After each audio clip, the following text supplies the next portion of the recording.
নমস্কার, স্বাগত চ্যানেল 24/7 এই মুহূর্তে ফার্স্ট নিউজ নিয়ে আপনাদের সঙ্গে রয়েছে আমি সৈকত। শুরু করছি ফার্স্ট নিউজ।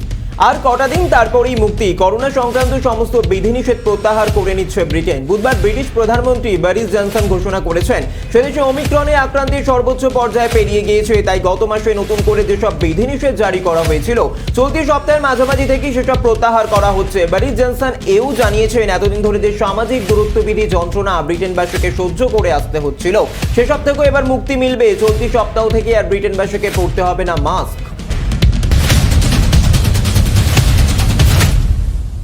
হাতে মাত্র 2 বছর, তারপরেই আমেরিকায় রয়েছে প্রেসিডেন্ট নির্বাচন। আগামী নির্বাচনে প্রেসিডেন্ট পদপ্রার্থী কারা হবেন তা নিয়ে ইতিমধ্যে জল্পনা শুরু হয়ে গিয়েছে। এর মধ্যে উঠে আসছে একটি নাম, তা হলো ভাইস প্রেসিডেন্ট কমলা হ্যারিসের। শোনা যাচ্ছে ভারতীয় বংশোদ্ভূত কমলা হ্যারিস আগামী 2024 সালে প্রেসিডেন্ট নির্বাচনে পদপ্রার্থী হতে পারেন। বুধবার এই বিষয়ে প্রেসিডেন্ট জো বাইডেনকে প্রশ্ন করা হলে তিনি বলেন, 2024 সালে আমি যদি আবারও হোয়াইট হাউস দখলের লড়াইয়ে নাম লেখাই তবে কমলা আমার প্রতিদ্বন্দ্বী হবে।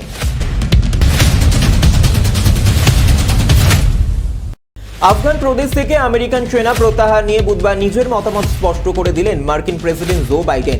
আমেরিকার অফিসে 1 বছর পূর্ণ করার উপলক্ষে বুধবার তিনি বলেন, যা করেছি তার জন্য আমি ক্ষমা প্রার্থী নই। এদিন বক্তৃতা দিতে গিয়ে তিনি বলেন, আফগানিস্তান থেকে 20 বছর পর সহজে বেরিয়ে আসার কোনো উপায় ছিল না। যখনই তা করতে গিয়েছেন তখনই তা সম্ভব হয়নি এবং আমি যা করেছি তার জন্য আমি ক্ষমা প্রার্থী নই।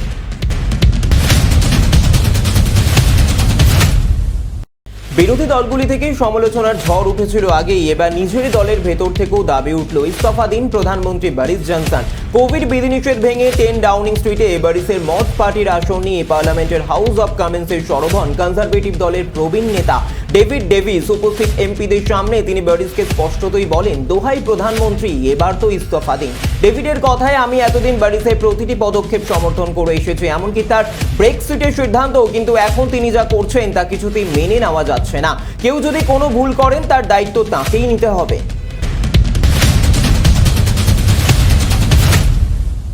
চীনা সেনার বিরুদ্ধে ফের ভারতীয় কিশোর অপহরণের অভিযোগ। অরুণাচল প্রদেশ থেকে এক ভারতীয় কিশোরকে অপহরণের অভিযোগ করেছেন স্থানীয় সাংসদ তাপির গাও।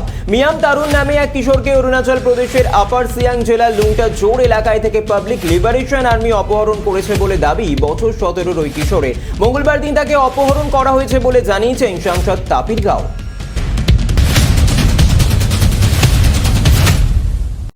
ভালোবেসে লোকজনে পাহাড় পর্বত পার করে ফেলেন, কিডনি তো সামান্য কথা। যখন শুনেছিলেন প্রেমিকার মা অসুস্থ, কিডনির প্রয়োজন, এক মুহূর্ত ভাবনা চিন্তা না করে রাজি হয়েছিলেন নিজের কিডনি দিতে।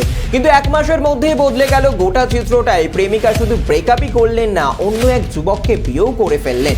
নিজের দুঃখের এই কাহিনী টিকটকে তুলে ধরতে ভাইরাল হয়েছেন ওই যুবক। ভোটমুখী গোয়ায় প্রার্থী তালিকা প্রকাশ করল বিজেপি। গোয়ার বিধানসভা নির্বাচনে প্রাক্কালে বৃহস্পতিবার প্রার্থী তালিকা ঘোষণা করল বিজেপি। এদিন গোয়ার 40টি আসনের মধ্যে 34টি আসনে প্রার্থী তালিকা ঘোষণা করা হয়। গোয়ার বর্তমান মুখ্যমন্ত্রী প্রমোদ সাওয়ান্ত স্যান্ট কুইলিম বিধানসভা আসন থেকে বিজেপির টিকিটে নির্বাচনে প্রতিদ্বন্দ্বিতা করবেন। উপমুখ্যমন্ত্রী মনোহর আজগাঁওকার প্রার্থী হয়েছেন মারগাঁও বিধানসভা আসন থেকে। সব জল্পনার অবসান ঘটিয়ে পানাজিম বিধানসভা থেকে বিজেপির টিকিট পেয়েছে সেই আসনের বর্তমান বিধায়কই।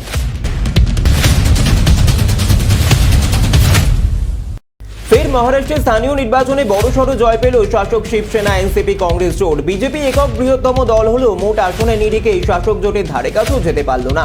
বুধবার মহারাষ্ট্রের মোট 106টি নগর পঞ্চায়েত নির্বাচনের ফলাফল প্রকাশিত হয়েছে। এর মধ্যে সবচেয়ে বেশি 25টি নগর পঞ্চায়েত দখল করেছে শাসক দলের শরিক এনসিপি। বিজেপি দখল করতে চলেছে 24টি নগর পঞ্চায়েত। কংগ্রেসের দখলে যেতে পারে 18টি নগর পঞ্চায়েত। 14টি নগর পঞ্চায়েত দখল করতে চলেছে শিবসেনা।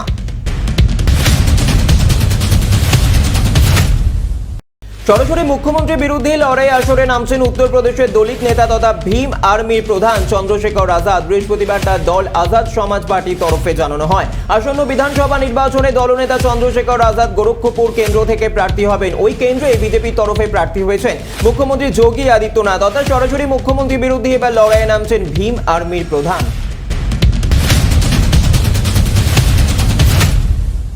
করোনা তৃতীয় ঢেউ এই প্রথম দৈনিক আক্রান্ত 3 লক্ষ পেরোল। গতকালের তুলনায় 12% বেশি বাড়ল দৈনিক সংক্রমণ। দেশে দৈনিক মৃত্যুর সংখ্যা ফের 500 ছুঁই বাড়ল।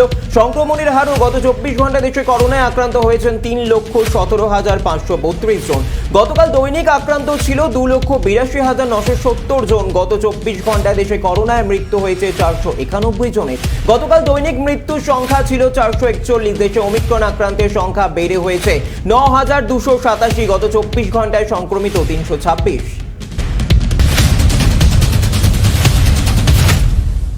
5G বিতর্কে তোলপাড় আমেরিকার বিমানবন্দরগুলি। বুধবার থেকে সেদেশে 5G ব্যান্ড পরিষেবা শুরু হওয়ার কথা ছিল, আর সে কারণেই বহু বিমান সংস্থায় বেঁকে বসেছিল বিমান চালাতে। এয়ার ইন্ডিয়া ও ভারত মার্কিন দুকের 8টি উড়ান বাতিল করেছিল। অবশেষে কাটলো জট, আমেরিকার উদ্দেশ্যে রওনা হলো B777। বোয়িং ক্লিয়ারেন্সের পর থেকেই শুরু হলো পরিষেবা। বুধবার থেকে আমেরিকায় শুরু হয়েছে 5G ব্যান্ড পরিষেবা। মার্কিন যাত্রীবাহী ও কার্গো বিমান সংস্থাগুলির তরফে হুঁশিয়ারি দিয়ে জানানো হয়েছিল, এর ফলে বিমান চলাচলে বিশৃঙ্খলা দেখা দিতে পারে। তাই জানানো হয় এই বিষয়ে যেন FAA তথা দেশের বিমান পরিষেবা দপ্তর জরুরি হস্তক্ষেপ করে।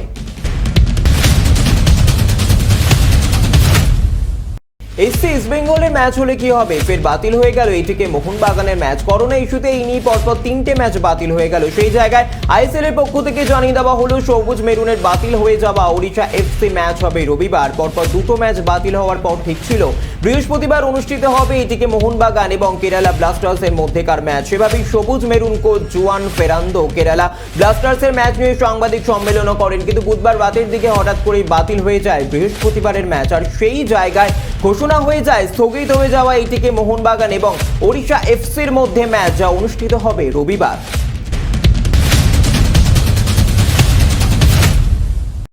ভারতীয় দলের অধিনায়কত্ব ছেড়ে দিল ব্যাটসম্যান হিসেবে নিজের মেজাজেই আছেন বিরাট কোহলি। দক্ষিণ আফ্রিকার বিরুদ্ধে প্রথম একদিনের ম্যাচে একাধিক নজির গড়লেন, ছাপিয়ে গেলেন সচিন তেন্ডুলকরকেও।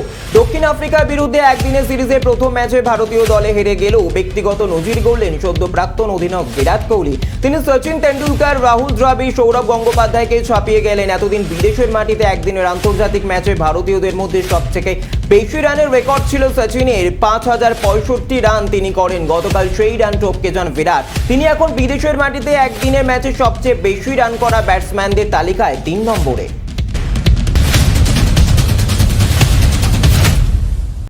10 দিন কেটে গেল কোভিড আক্রান্ত হয়ে মুম্বাইয়ের ব্রিচ ক্যান্ডি হাসপাতালে ভর্তি লতা মঙ্গেশকর। বর্ষিয়ান গায়িকার মুখপাত্র জানিয়েছেন আপাতত স্থিতিশীল তিনি। চিকিৎসকরা সম্মতি দিলেই বাড়ি নিয়ে আসা হবে তাকে। করোনার কিছু মৃদু উপসর্গ লতার। একই সঙ্গে নিউমোনিয়াতেও আক্রান্ত হয়েছিলেন তিনি। দুয়ের চিকিৎসা চলছে হাসপাতালে। বর্ষিয়ান গায়িকার চিকিৎসক প্রতীক সামদানি সংবাদ মাধ্যমকে বলেছেন, লতা যে এখনো আইসিইউতেই রয়েছেন, ওনাকে সুস্থ করে তোলার জন্য আমরা সব রকমের চেষ্টা করছি। আপনারা ওনার দ্রুত আরোগ্য কামনা করুন। চিকিৎসায় সাড়া দিচ্ছেন বর্ষিয়ান গায়িকা। আগের তুলনায় শারীরিক অবস্থার উন্নতি হয়েছে তার। 5 বছর পর ফের বাংলা ছবির পরিচালনায় সুমন মুখোপাধ্যায়। মাঝে হিন্দি ছবি, ওয়েব সিরিজ তৈরি করেছেন, এমনকি বাংলা থিয়েটারও অভিনয় করেছেন। তবে বাংলা ছবি তৈরি করেননি তিনি। কলকাতা ছেড়ে এখন তার স্থায়ী বাসস্থান মুম্বাই। তবে ফের বাংলা ছবিতে ফিরলেন পরিচালক সুমন মুখোপাধ্যায়। মানিক বন্দ্যোপাধ্যায় জনপ্রিয় উপন্যাস পুতুল নাচের ইতিকথা বড় পর্দায় তুলে আনবেন সুমন মুখোপাধ্যায়। উপন্যাসের 3 মুখ্য চরিত্র শশী, কুসুম ও কুমুদের চরিত্রে অভিনয় করবেন আবির চট্টোপাধ্যায়, জয়া হাসান ও পরমব্রত চট্টোপাধ্যায়। ছবিতে শশী চরিত্রটি বেশি গুরুত্ব পাবে বলে জানান পরিচালক।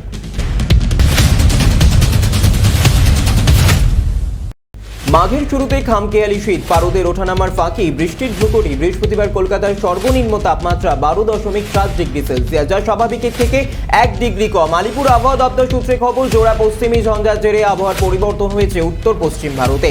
তার প্রভাবে রাজ্য আবহাওয়ার পরিবর্তন। বৃহস্পতিবার ও শুক্রবার উপকূলবর্তী জেলাগুলিতে হালকা বৃষ্টি হতে পারে। দার্জিলিং, কালিম্পংও বৃষ্টির সম্ভাবনা। রবি ও সোমবার বৃষ্টির পূর্বাভাস গোটা রাজ্য জুড়ে। আলিপুর আবহাওয়া দপ্তর জানিয়েছে, নতুন করে পশ্চিমী ঝঞ্ঝা ঢোকার জেরে বাধা পাবে উত্তরে হাওয়া। ফাস্ট নিউজ আজকের মতো এই পর্যন্তই। অন্যান্য খবরের জন্য চোখ রাখুন শুধুমাত্র চ্যানেল 24/7 এর পর্দায়। আপনারা দেখছেন চ্যানেল 24/7। টিআরপি নয়, খবরের সত্যতাই আমাদের লক্ষ্য।